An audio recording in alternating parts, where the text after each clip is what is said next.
இந்த nuts powder செய்கிறதுக்கு நான் வந்து ஒரு ஒரு கைப்பிடின்னு வச்சுக்கோங்க. ஒரு கைப்பிடி அளவுக்கு பிஸ்தா எடுத்துருக்கிறேன்.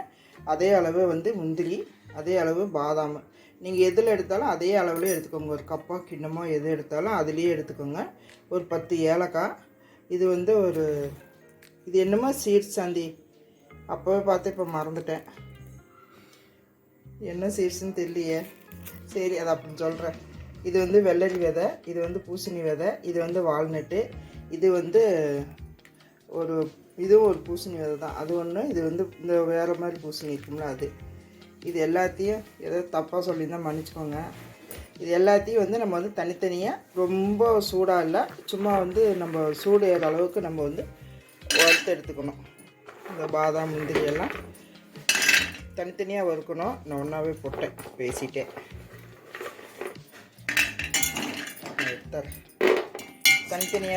தனித்தனியாக வறுத்துக்கோங்க எல்லாத்தையும். சும்மா ரொம்ப வறுக்கணும்லாம் இல்லை, கொஞ்சம் சூடு ஏறினா போதும். போட்டுட்டு எல்லாத்தையும் தனித்தனியாக வறுத்து எடுத்துகிட்டு லைட்டாக சூடு இருக்கும்போது மிக்சியில் வந்து விட்டு நம்ம வந்து அரைக்கணும்.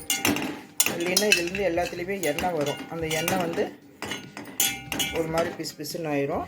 இப்போ வந்து இது வந்து எல்லாத்தையுமே நான் வந்து கொஞ்சம் கொஞ்சமாக போட்டு வறுத்து எடுத்துக்கிறேன். நல்லா நைஸாக அரைச்சி எடுத்து வந்துடணும். எல்லா பருப்பையும் ஆற வச்சிட்டேன். இது கூட நீங்கள் வந்து சுக்கு இருந்தால் கூட போட்டுக்கலாம், அதுவும் நல்லாயிருக்கும். இது கொஞ்சம் நல்லா ஆறட்டும். ஆறினதுக்கப்புறம் மிக்சியில் அரைச்சிட்டு வந்துட்டு காமிக்கிறேன். இப்போ பாருங்கள், நல்லா குறப்பாக நல்லா அரைச்சிட்டு வந்துட்டேன். இப்படி விட்டு அரைங்க, இல்லைன்னா இதுலேயே வந்து எண்ணெயெலாம் வரும். இதில் வந்து ஒரு 100 கிராம் பனங்கல்கண்டு இதை போட்டு நம்ம அரைச்சிக்கலாம்.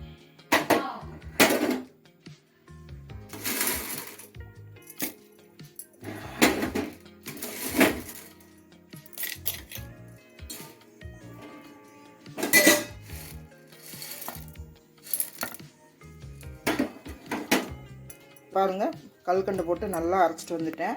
உங்களுக்கு எவ்வளோ இனிப்பு வேணுமோ அது அளவு போட்டுக்கோங்க. இது எல்லாமே நல்லா ஹெல்த்தியான இது தான். இப்போ நான் வந்து ஒரு டம்ளர் பால் வந்து சூடு பண்ணி வச்சுருக்கிறேன். அந்த இதில் வந்து 1 ஸ்பூன், இது பெரிய ஸ்பூன் தான், 1 ஸ்பூன். சின்ன குழந்தைங்களா இருந்தால் ஒரு 1.5 ஸ்பூன் போட்டு கொடுங்க. சின்ன குழந்தைங்கன்னா கொஞ்சம் ஒரு ஸ்கூலுக்கு போகிற குழந்தைங்க, ஒரு 6வது 7வது இப்படி போவாங்களா அந்த மாதிரி குழந்தைங்க. இது நல்லா போட்டு நல்லா இப்படி கலந்துட்டு கொடுத்தீங்கன்னா இது 1 டம்ளர் குடித்தா போதும். அவங்களுக்கு ரொம்ப ஹெல்த்தியாக இருக்கும். இது வந்து நிறைய இதுக்கு நம்ம யூஸ் பண்ணிக்கலாம். என்னென்ன ஸ்வீட் செய்கிறோமோ, பாயாசம், கேசரி, அது மாதிரி என்ன செஞ்சாலும், நம்ம என்ன ஸ்வீட் செஞ்சாலும் அதில் வந்து இது 1 ஸ்பூன் போட்டுக்கலாம். இது வரும் நல்லா ஆவி பறக்க இருக்குது. இது இப்படி நல்லா கலந்துட்டிங்கனாக்கா நல்லா கெட்டியாக வரும். உங்களுக்கு இன்னும் கொஞ்சம் பவுடர் வேணும் அப்படின்னாக்கா இன்னும் கொஞ்சம் கூட நீங்கள் போட்டுக்கலாம். போட்டு இது அப்படியே ஒரு டம்ளர் குடிக்க கொடுத்துட்டிங்கன்னா போதும். அவங்க சாப்பிட்லையே அப்படின்னு நமக்கு அந்த கவலையே வேண்டாம். இது நல்லா ஸ்பில்லிங்காக இருக்கும். ஒரு ஸ்நாக்ஸ் சாப்பிட்ற வரைக்கும் நல்லா தாங்குது. இப்போ 30 நேரம் ஆயிடுச்சுனால நல்லா கெட்டியாக வரும். இது ரொம்ப நல்லாயிருக்கும். இதில் போட்டுக்க நம்ம எல்லாமே நல்லா சத்தானதாக போட்டுருக்குறோம்.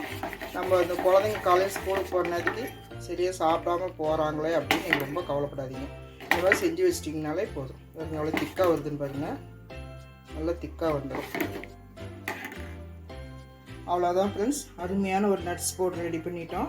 நீங்கள் இந்த மாதிரி ரெடி பண்ணி வச்சிட்டிங்கனாக்கா குழந்தைங்க சாப்பிடாம போகிறாங்களே அப்படின்ட்டு நீங்கள் கவலைப்பட வேண்டாம்.